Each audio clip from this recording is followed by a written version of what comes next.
Hello दोस्तों, examination classes में आपका स्वागत है। हाँ दोस्तों, एनवीएस केवीएस में दोस्तों कंप्यूटर लिटरेसी जो टॉपिक है उसका सारा जिम्मा दोस्तों मैंने उठाया है। हाँ दोस्तों, आपको पर डे बोला हूं कि कम से कम एक वीडियो नहीं तो 2-3 वीडियो मिल सकती हैं। इसके प्रीवियस में जो पार्ट आ चुके हैं आप उन्हें प्लीज वॉच कर लीजिए। आज जो है दोस्तों हम इसके बाद डिस्कस करते हैं, जिसमें से हम एक सेट में हम 20 क्वेश्चन अभी डिस्कस कर रहे हैं लगातार। यहां पे देखिए, आज का पहला क्वेश्चन है, which of the following type of the memory must be the continuously refresh in order to the maintain the data. कहने का मतलब है डेटा को बनाए रखने के लिए निम्नलिखित में से किस प्रकार की मेमोरी को लगातार रिफ्रेश किया जाना चाहिए। ठीक है, बहुत अच्छे क्वेश्चन है दोस्तों। प्रीवियस में जो क्वेश्चन पूछे गए हैं ठीक है, अच्छे अच्छे क्वेश्चन वो आपको मैं दूंगा। ठीक है, यहां पे देखिए, P ROM, S RAM, D RAM, ROM. तो इसका आंसर क्या होगा ये पहले बताइए। तो इसका आंसर होगा दोस्तों डी रोम। डी रोम का मतलब होता है dynamic random access memory. Dynamic random access memory. अब इसके प्रीवियस वाले में मैंने पूरा चार्ट समझाया था, आज भी मैं चार्ट पहले आपको समझा दूंगा, उसके बाद और क्वेश्चनों में वो सरलता देगा। डायनेमिक रैंडम एक्सेस मेमोरी समझ में आया। उसी तरीके इसका लिख लीजिए। इसका होता है दोस्तों स्टैटिक रैंडम एक्सेस मेमोरी। ठीक है, ये हो गया क्या, यस रैम। पी रोम का प्रोग्रामेबल रीड ओनली मेमोरी। क्या होता है दोस्तों, प्रोग्रामेबल रीड ओनली मेमोरी। ठीक है, रोम का होता है दोस्तों रीड ओनली मेमोरी। ठीक, इतना समझ में आ गया।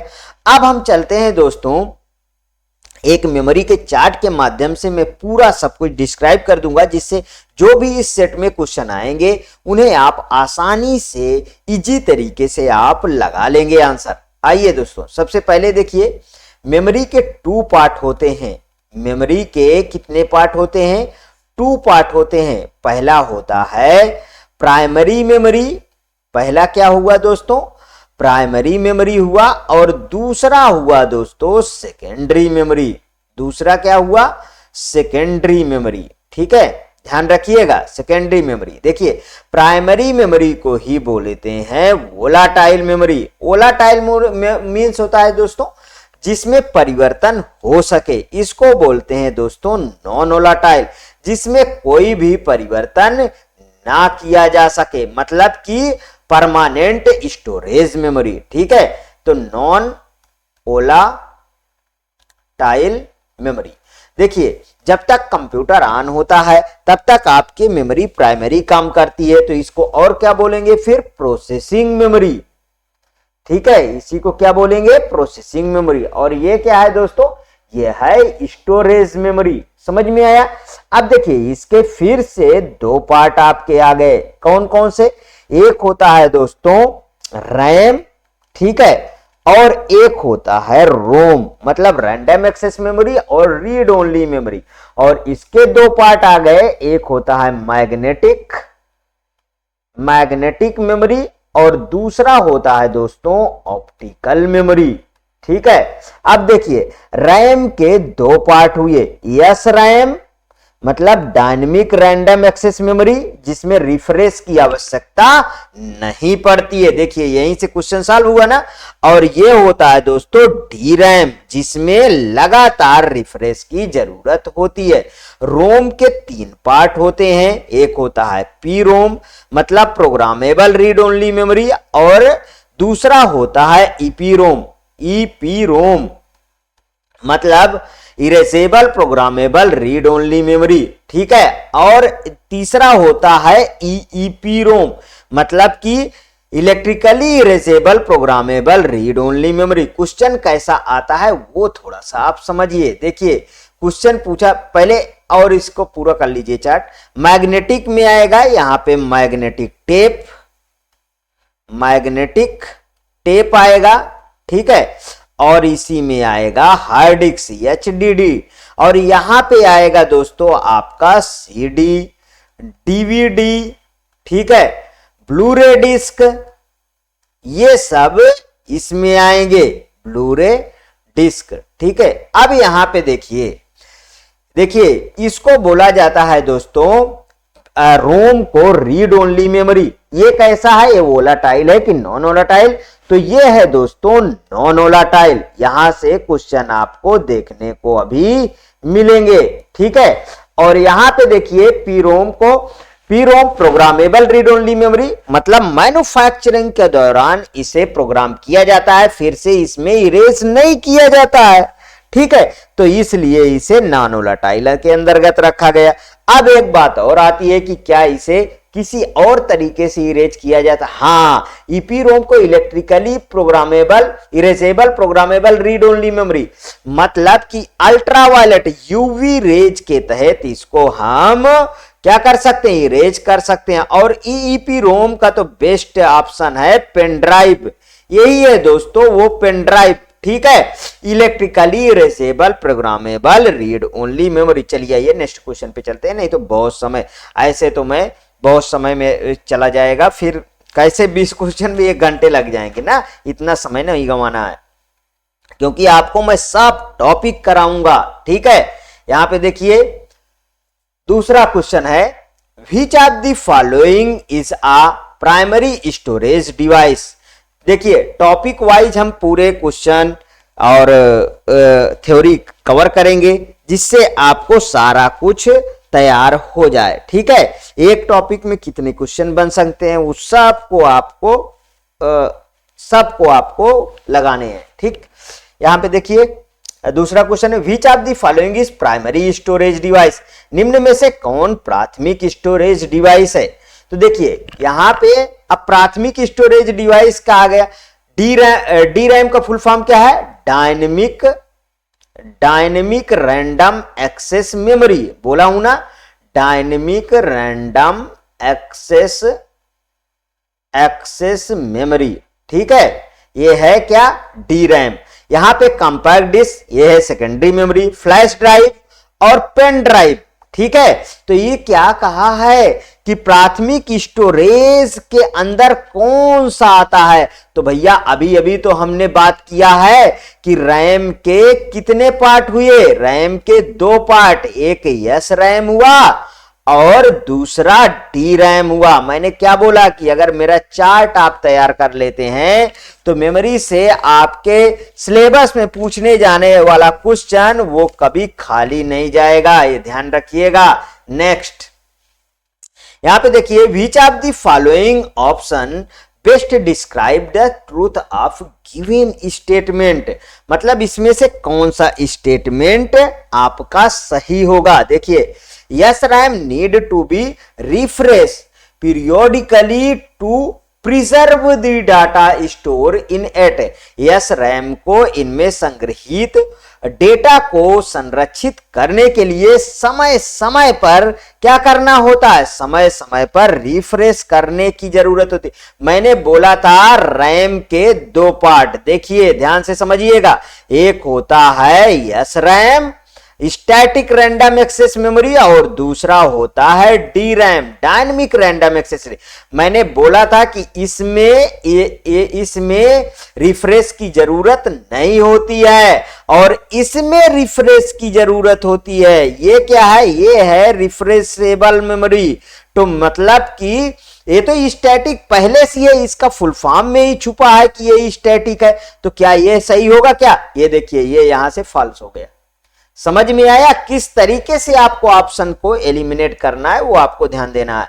यहां पे देखिए, the according surfaces of a hard disk are divided into concentric circle called sector. Hard disk की रिकॉर्डिंग सगहों को सकेंद्रित वृत्तों में विभाजित किया जाता है, जिन्हें सेक्टर कहा जाता है। देखिए, जिन्हें सेक्टर कहा जाता है। अब ये फॉल्स ट्रू, ट्रू फॉल्स, ये कहां से आ गया है? ठीक है, ये दूसरे का ऑप्शन दूसरे पे छप गया है क्या? ठीक, तो देखिए यहां पे हाँ, दूसरे का ऑप्शन मतलब नहीं, यहां पे देखते हैं। हाँ ठीक तो है, अभी तो यही है, हम इसी क्वेश्चन पे हैं, ठीक है, कोई नो डाउट, सही है। तो यहाँ पे देखिए, the concentric surface of a hard disk are divided into concentric circuit called the sector. बिल्कुल सही है ये वाला। कैसे कैसे सही है, इसको पहले डिस्क्राइब करते हैं। ये सही है ना, मैंने क्या बोला, देखिए ये रहा आपका मेमोरी, ठीक है, इसको हम ऐसे ऐसे काट देते हैं ये, तो ये क्या बना, ये बना सेक्टर। ये क्या बन गया, सेक्टर। वही तो पूछ रहा, मतलब पहला फॉल्स दूसरा फॉल्स, नहीं पहला ट्रू दूसरा ट्रू, पहला फॉल्स मैंने बोला दूसरा ट्रू, मतलब सी ऑप्शन देखिए करेक्ट हो गया।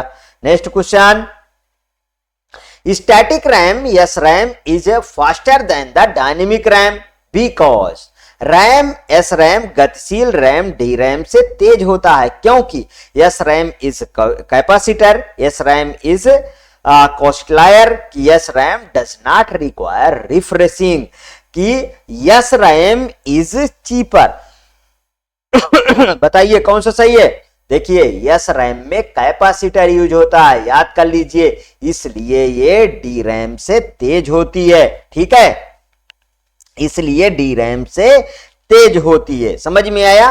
तो पहला ऑप्शन इसका बिल्कुल करेक्ट होगा। कौन सा क्वेश्चन है, 4 नंबर ना, नहीं दोस्तों, ये कैसा हो गया,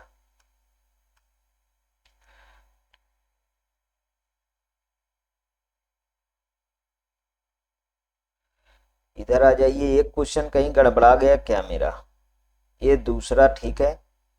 यहां पे इसका दोस्तों ऑप्शन, ये दोनों फॉल्स होंगे, ये दोनों फॉल्स होंगे, ये यहां मैंने बता दिया, ठीक है, लेकिन ये यहां पे मेरा ऑप्शन गलत है दोस्तों। इसको हटाइए और ये मैंने ये यहां पे लगा लीजिए आप, ये देखिए, ये पहला वाला ऑप्शन इसका सही होगा। इसका कौन सा ऑप्शन सही होगा दोस्तों, पहला वाला ऑप्शन सही होगा, मतलब ये दोनों फॉल्स हैं। The recording surface of the hard disk are the divided into concentric circuit called the sector ना। हाँ, ये दोनों गलत है दोस्तों, ठीक है। हार्ड डिस्क की रिकॉर्डिंग सतह को संकेंद्रित वृत्तों में विभाजित होती है, उन्हें ट्रैक कहते हैं। इसे हम ट्रैक कहेंगे ना, इसे ट्रैक कहेंगे। जिसको ये बोल रहा है उसको हम सेक्टर तो ये बताए ना, ये तो ट्रैक है ना, ठीक है। ये हमने कुछ दोस्तों सही से मेरा ये इसको पढ़ने पे नहीं गया था, ये दोनों गलत है। तो इसका पहला ऑप्शन सही है, पहला ऑप्शन सही है। और ये क्या है, static RAM is faster than the dynamic RAM because RAM S RAM गतिशील रैम डी रैम से तेज होता है, क्योंकि S RAM use capacitor, S RAM use capacitor, S RAM is costlier, S RAM does not require refreshing. बिल्कुल सही दोस्तों, ये वाला ऑप्शन इसका बिल्कुल करेक्ट होगा, सी ऑप्शन। कि मैंने अभी अभी इसको समझाया है कि रैम के 2 पार्ट, ठीक है, रैम के 2 पार्ट, और इसमें जो है पहला क्या है, पहला यस रैम है, यस रैम, जिसमें इसमें स्टैटिक रैम होती है, रिफ्रेश की आवश्यकता नहीं होती, हमें डी रैम में रिफ्रेश की आवश्यकता होती है, ठीक है। तो यही कह रहा है कि S RAM does not require refreshing, ठीक। यस रैम गतिशील रैम डी रैम से तेज होता है, ठीक है, क्योंकि इसमें रिक्वायर रिफ्रेशिंग की जरूरत नहीं होती है। बिल्कुल करेक्ट दोस्तों। आगे चलते हैं नेक्स्ट क्वेश्चन पे। यहां पे देखिए, identify whether the given statements are true और फॉल्स। दिए गए कथनों में से सही या गलत कथनों का निर्धारण कीजिए। Both D RAM and cache memory have the same access speed. D RAM और कैच मेमोरी दोनों की एक्सेस गति समान होती है। ये ऐसा मैंने बोला क्या, ऐसा मैंने बोला कि दोनों की एक्सेस गति समान होती है? नहीं, यस रैम की तेज होता है। यस रैम जो है वो डी रैम से कंपैरिजन टू तेज होता है, ठीक है। समझ में आया, क्योंकि इसमें रिफ्रेश की आवश्यकता नहीं होती, इसमें रिफ्रेश की आवश्यकता हो, तो ये वाला ऑप्शन गलत हो गया। ठीक है, आगे देखिए, both SRAM and DRAM can be use N main memory in a computer system.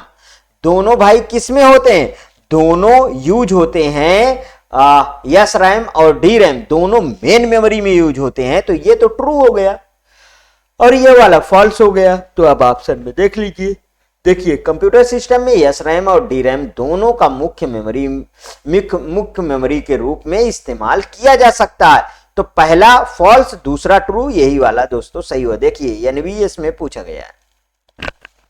ठीक, समझ में आया।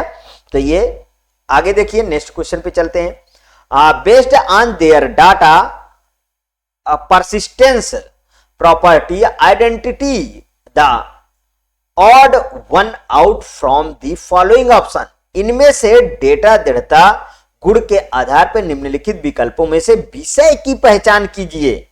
विषय की पहचान कीजिए, कह क्या रहा है, इसको थोड़ा समझिए ध्यान से। ठीक है, तो इसका क्या होगा, SRAM, EPROM, EEPROM और PROM। मतलब कि ये तो तीनों किसके फॉर्म हो गए, रोम के हो गए ना, और SRAM किसका हो गया, ये हो गया रैम का पार्ट हो गया। तो पहला इसमें वही तो कह रहा है कि based on their data persistence property, मतलब स्टैटिक होता है, तो वो कौन होता है, वो होता है SRAM। मतलब पहला ऑप्शन सही हो गया। ठीक, और ये क्या है, ये है वोलाटाइल। ये कैसा है, ये वोलाटाइल नेचर का है।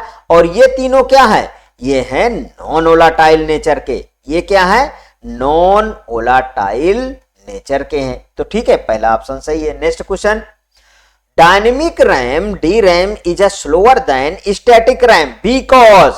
ठीक है, गतिशील रैम स्थिर रैम से सीधी होती है क्योंकि DRAM use flip flop, DRAM is costlier, DRAM requires refreshing, कि DRAM इज, हाँ ये क्या है, चीपर होना चाहिए। ये क्या है, ये चीपर यहां पे होना चाहिए ना, ये चीपर लिखा है शायद। ठीक है, ये थोड़ा टाइपिंग मिस्टेक है बस, इसमें कुछ है नहीं। ठीक, तो इसका कौन सा सही होगा, क्योंकि दोस्तों DRAM रिक्वायर रिफ्रेशिंग, बिल्कुल करेक्ट। DRAM में रिफ्रेश की आवश्यकता होती है, लेकिन SRAM में दोस्तों, SRAM की अगर हम बात करते हैं तो इसमें नॉट रिफ्रेश, मतलब इसमें रिफ्रेश की हमें जरूरत नहीं होती है। ठीक, समझ में आया। Next question, which among the following is not a characteristic of SRAM। निम्नलिखित में से कौन SRAM की विशेषता नहीं है। ईच सेल, देखिए SRAM की विशेषता पूछ रहा है, ध्यान से पहले क्वेश्चन समझ लीजिएगा, उसके बाद आंसर देना है। ठीक है, यहां each cell in SRAM is made of flip flop that stored 1 bit. ये देखिए SRAM मैंने क्या बोला, फ्लिप फ्लॉप से बना है, क्या फ्लिप फ्लॉप से बना है SRAM। ठीक, आगे देखिए इफेक्टिव नहीं है ना, आगे देखिए, it needs to be the refreshed many times a second. SRAM की विशेषता नहीं पूछ रहा है, तो ये वाला दोस्तों तो बिल्कुल करेक्ट है कि फ्लिप फ्लॉप से बना है, और यहां पे हमें नहीं पे आंसर देना है, तो हमारा ऑप्शन कौन सा है, ये बी ऑप्शन सही होता है, क्योंकि इसे refresh many time needs to be, क्या बोला, SRAM मैंने अभी तक बोला क्या कि हमें रिफ्रेश की जरूरत होती है, नहीं, इसमें नो रिफ्रेश की जरूरत होती है। मतलब कि होती किसमें, वो DRAM में होती है, DRAM में रिफ्रेश की जरूरत होती है। समझ में आया। तो फिर कौन सा सही हुआ, बी ऑप्शन बिल्कुल करेक्ट हो गया। भाई CD में मैं गया ही नहीं। आगे देखते हैं, it has the shorter read write cycle as a compare to DRAM की तुलना में इसमें छोटी रीड राइट साइकिल होती है, बिल्कुल करेक्ट है ये भी। आगे देखिए, SRAM is use in the specialize application. SRAM का उपयोग किसी अनुप्रयोग में किया जाता है, बिल्कुल करेक्ट है। मतलब बी वाला नहीं के रूप में सही हो रहा है। ठीक है, आगे देखिए, which of the following is are the true. ठीक है, ट्रू रिस्पेक्ट टू EEPROM। मतलब ईईपी के संबंध में निम्नलिखित में से कौन सा सत्य है? It is the block wise erasable, यह ब्लॉक वाइज इरेजेबल है। It is a byte wise erasable, यह बाइट वाइज इरेजेबल है। तो कौन सा इसमें सही है? बोथ, दोनों, कि only second, only first, neither first nor second? बताइए कौन सा सही होगा? ईईपी रोम के बारे में मैंने बोला है, तो देखिए इसमें it is a block wise erasable की कोई बात हुई होती है? नहीं होती है। It is a byte wise erasable या ब्लाइट, ये तो शब्द ही यहां से गलत कर रहा है। ठीक है, ब्लॉक वाइज इरेजेबल कहीं होता है क्या? नहीं होता है। तो इसका ये बी ऑप्शन बिल्कुल करेक्ट है, मतलब कि ओनली सेकेंड, मतलब बी ऑप्शन करेक्ट हो जाएगा। ठीक है, only second. Next, dash is a form of the computer data storage which stores frequently used program instructions to increase the general speed of system। एक ऐसे प्रकार का कंप्यूटर डेटा स्टोरेज जो system की सामान्य गति को बढ़ाने के लिए अक्सर इस्तेमाल किए जाने वाले प्रोग्राम निर्देश को स्टोर करता है। समझना, arithmetic logic unit, integrated circuit की रैंडम एक्सेस मेमोरी की पोर्टेबल डॉक्यूमेंट फॉर्मेट, कौन सा इसका सही ऑप्शन है? बताएं। बहुत अच्छा क्वेश्चन एसएससी 2015 में पूछा गया था। ठीक है, ये दोस्तों रैंडम एक्सेस मेमोरी मतलब रैम की बात कर रहा है। देखिए एक ऐसे form of the computer data storage frequently use the program instructions to the increases the general speed of system। तो इसी को तो बोलते हैं दोस्तों प्रोसेसिंग मेमोरी, इसी को तो बोलते हैं प्रोसेसिंग मेमोरी ना। तो फिर कौन सा ऑप्शन? रैंडम एक्सेस मेमोरी सही होगा इसका option. Next, which of the following is not true about RAM? RAM के बारे में निम्नलिखित में से कौन सा सही नहीं है? रैम के बारे में कौन सा सही नहीं है बोल रहा है। तो देखिए रैंडम एक्सेस मेमोरी ये तो बिल्कुल होता है, रीड राइट मेमोरी होता है, वोलाटाइल मेमोरी होता है, तो नहीं पूछा है ना। सीक्वेंशियली एक्सेस मेमोरी बिल्कुल गलत, ये नहीं होता है। तो यही तो सही होगा, क्योंकि सीक्वेंशियली एक्सेस मेमोरी नहीं होती है, ये रैंडम एक्सेस मेमोरी होती है। ये रैंडमली अगर सीक्वेंशियली होगी तो वो स्लो होगी, सीक्वेंशियली होती है मैग्नेटिक टेप वगैरह होती थी सीक्वेंशियली मेमोरी जो पहले यूज की जाती थी। आगे बढ़ते हैं। हाँ, in the word EDO RAM what is the full form of EDO RAM? ठीक है, ईडीओ रैम शब्द में ईडीओ का पूर्ण रूप क्या है? अच्छा क्वेश्चन है ना कि ईडीओ का पूर्ण रूप क्या है। देखिए एक्सपेंडेड डाटा, यहां तक तो ये सही है दोस्तों, लेकिन ओरिजिन से ये गलत हो गया, एक्सटेंडेड डायनेमिक से गलत हो गया, यहां पे एक्सटेंडेड डायनेमिक से गलत हो गया, यहां पे देखिए एक्सटेंडेड डाटा आउटपुट, इसी को बोलते हैं ईडीओ। ठीक है, एक्सटेंडेड डाटा आउटपुट इसका फुल फॉर्म ही है ईडीओ मेमोरी का। ठीक है, नेक्स्ट क्वेश्चन यहां पे देखिए, permanent memory of a computer is known as, किसी कंप्यूटर की परमानेंट मेमोरी क्या कहलाती है? बताइए, रैम कहलाती है, सीडी रोम कहलाती है, परमानेंट की बात किया है, ध्यान रखना, रोम कहलाती है कि सीपीयू कहलाती है? तो इसका कौन सा ऑप्शन हुआ? अरे भाई कितनी बार पढ़ चुके हो। तो कि परमानेंट मैंने बोला कि रोम के 3 पार्ट होते हैं, कौन कौन से? पी रोम, ठीक है, ईपी रोम, ठीक, और ईईपी रोम। तो फिर आप मुझे बताइए कि इसमें जब मैन्युफैक्चरिंग के दौरान हम कौन सी मेमोरी लगाते हैं? वो है P ROM, programmable read only memory. और कैसा है ये? नॉन वोलाटाइल मेमोरी होती है। ठीक है, क्या होती है? नॉन वोलाटाइल, मतलब रोम ऑप्शन सही है। नेक्स्ट क्वेश्चन यहां पे देखिए, non volatile memory is a type of computer memory that can retain stored information even when the computer is non volatile memory एक प्रकार की कंप्यूटर मेमोरी है जो कंप्यूटर के डैश डैश भी स्टोर की गई जानकारी को बरकरार रख सकती है। स्टोर की गई जानकारी को क्या रख सकती है? बरकरार रख सकती है। तो नॉट प्रोसेस्ड, इंटरमिटेंटली पावर्ड की पावर्ड की नॉट पावर्ड। बताइए कौन सा सही हो रहा है, कौन सा ऑप्शन इसका सही है? तो यहां पे हम हमारा जो ऑप्शन सही हो रहा नॉट पावर्ड।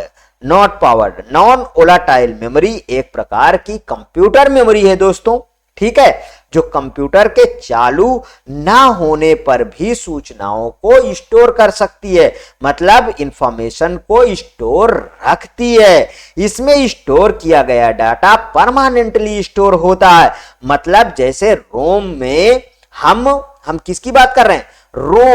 रोम में हम डाटा को मैन्युफैक्चरिंग के दौरान स्टोर करते हैं तो वो स्टोर ही रहता है। तो पहले ये ऑप्शन सही होता है D. Next question, the process of mapping of logical addresses is known as. वास्तविक भौतिक पतों के लिए तार्किक पतों के मानचित्रण की प्रक्रिया के रूप में जाना जाता है। Address space identification, addressing modes, addressing binding, address binding, address scheme. देखिए the process of mapping of logical address is known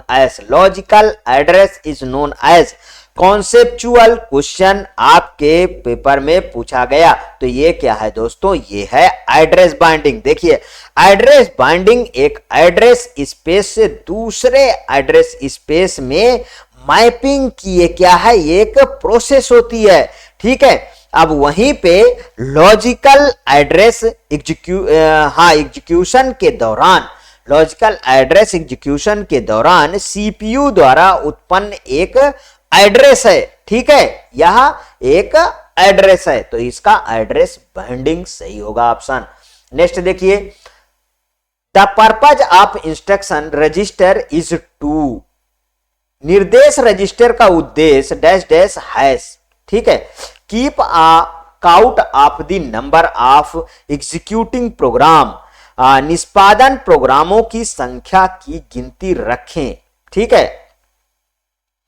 यहां पे देखिए keep a count of control register, नियंत्रण रजिस्टरों की गिनती रखें। आगे देखिए holds the machine instructions that is currently being, acquitted होगा ना, यहां पे वर्तमान में निष्पादन किए जा रहे मशीन निर्देश को पकड़ें। Hold the address of the next instruction, अगले निर्देशों को क्या करें? अगले निर्देशों को पता रखें। एक बार बैक करके देख लीजिए कौन सा इसमें सही जा रहा है। ये तो देखिए गलत है, count the number of the executing program, keep the count of the control register, ये वाला भी गलत है। तो यहाँ सही कौन सा है? Hold the machine instructions that is the currently being executed, ये यक्स होगा, ठीक है दोस्तों, एग्जीक्यूटेड होना चाहिए। तो ये वाला ऑप्शन सही होगा। वर्तमान में निष्पादित किए जाए मशीन निर्देश को पकड़े, hold the machine instructions that the currently being executed, ठीक है, इसका सी ऑप्शन करेक्ट हो रहा है। Next, ROM is composed of. ROM dash से बनी होती है, किससे? फोटो इलेक्ट्रिक सेल से। वहीं पे हमने बताया था अभी कि एस रैम किससे बनी होती है? S RAM flip flop. S RAM किससे बनी होती है? Flip flop. सब याद रखिए, फ्लिप फ्लॉप से बनी होती है ना। यहां पे देखिए रोम किससे बनी होती है? Photo electric cell, magnetic tape, semiconductor से कि इंटीग्रेटेड सर्किट से किससे बनी होती है? तो दोस्तों ये है रोम आईसी से बनी होती है, ठीक है, आईसी से बनी होती है। आईसी को ही कहते हैं इंटीग्रेटेड सर्किट। रोम का फुल फॉर्म क्या है? रीड ओनली मेमोरी, आपको कई बार बता चुका हूं, ठीक है। और यह मेमोरी जिसमें डेटा पहले से मतलब स्टोर कर दिया जाता है, वह केवल आप रीड करते हैं, उसे आप फिर इरेज नहीं कर सकते हैं। समझ में आया? आगे देखिए, ROM is a computer science stand for, computer science stand for computer विज्ञान में रोम का विस्तार रूप क्या है? रोम का विस्तार रूप क्या है? ये बढ़िया क्वेश्चन है। तो अभी अभी मैंने बताया कि रीड ओनली मेमोरी कहीं पे यहां दिख रहा है, ये देखिए, ठीक, सही हो गया। Next question, ROM is an example of, volatile है नॉन वोलाटाइल? तो बताया था ना, ये कंप्यूटर, ये आपको क्वेश्चन बार बार पूछा जाएगा, ये कैसा है? नॉन वोलाटाइल मेमोरी है, ठीक है, जबकि लगी प्राइमरी मेमोरी के ही अंतर्गत। अगर प्राइमरी की बात करें तो वो वोलाटाइल मेमोरी होगी। Next question, which of the following is example of non volatile memory? निम्नलिखित में से कौन सा एक नॉन वोलाटाइल मेमोरी है? तो नॉन वोलाटाइल कौन सी होगी? रोम होगी, ठीक है। और VLSI इसको कहते हैं इसे क्या कहते हैं? Very large scale integration circuit, ठीक है। और ये रोम का रीड ओनली मेमोरी, और रैम का रैंडम एक्सेस मेमोरी, और LSI का क्या है? Large scale integration. तो इन सबको आप अच्छी तरीके से जान लीजिए। तो यहां पे मैं यहां पे इसका फुल फॉर्म लिख देता हूं, वेरी लार्ज स्केल इंटीग्रेशन, ठीक है। और यहां पे इनका तो फुल फॉर्म बता चुका हूं, इसका लार्ज स्केल इंटीग्रेशन, ठीक है। ये रहे दोस्तों आज के आपके पूरे 20 क्वेश्चन, ठीक है, आज के 20 क्वेश्चन। यदि आपको अच्छा लगे तो प्लीज और प्लीज मेरे एग्जामिनेशन चैनल को आप सब्सक्राइब कर लीजिए, मेरा वीडियो लाइक करिए, ज्यादा से ज्यादा दोस्तों में शेयर करिए, अपनी प्रतिक्रिया कमेंट बॉक्स में जरूर प्रस्तुत कीजिए। हम आपको लगातार वीडियो देंगे। ओके दोस्तों, थैंक यू।